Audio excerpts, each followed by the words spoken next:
Okay ba tayo? Okay ba? Mag-enjoy ba tayo? Yun. Diba?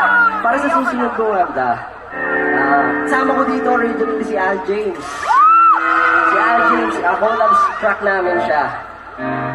At ito ay tungkol sa relasyon na parang ayaw mo na kasi yung experience na nagtatagal kayo parang sobrang nakaka-suffocate na.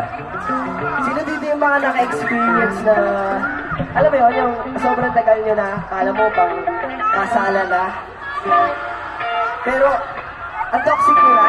Naranasan nyo ba yun? Sino yung nagdadaan sa ganong experience ngayon?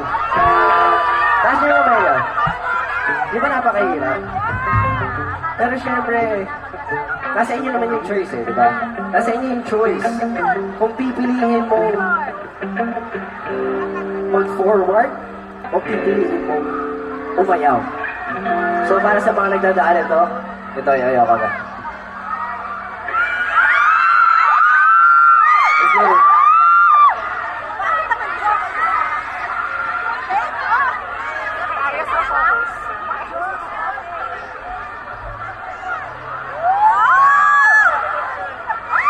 Ay, wala pa. Masaya ba mabasa sa harap? Masaya? Nagbahan ba kayo ng mga underwear? Nangina mabasa, di ba? Tapos uuwi ka. Magkakumit ba kayo? Magkakumit na kayo? Grabe.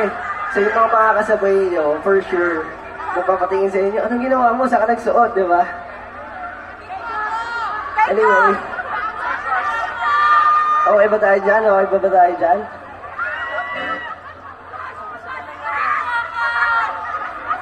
We're having a technical difficulty.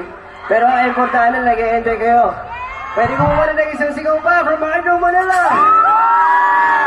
Pwede ka na malakas! Okay, let's hit it! Here's go ka na. Come on!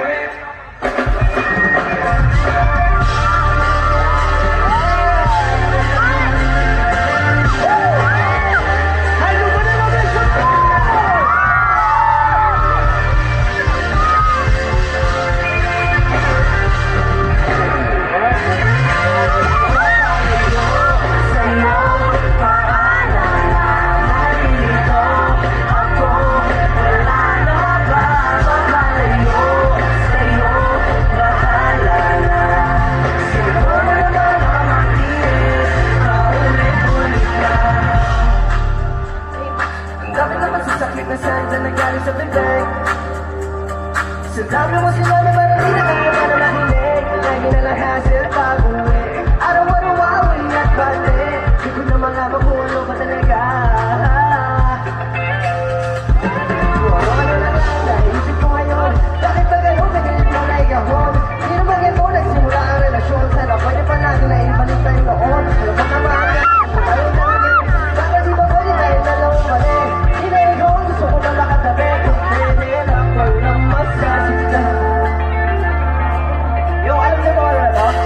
Alam niyo sabayan? Sabay naman o. Ang daming no, ako na lang masasabi sa pusin ko. Ang hihinayang sa kwentong to. Papalayo sa'yo, paalam na nandito ako. Wala na ba papalayo?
Yun! Yun nga pala ang yung na syempre sinulat ko dahil meron ako sa mga experience.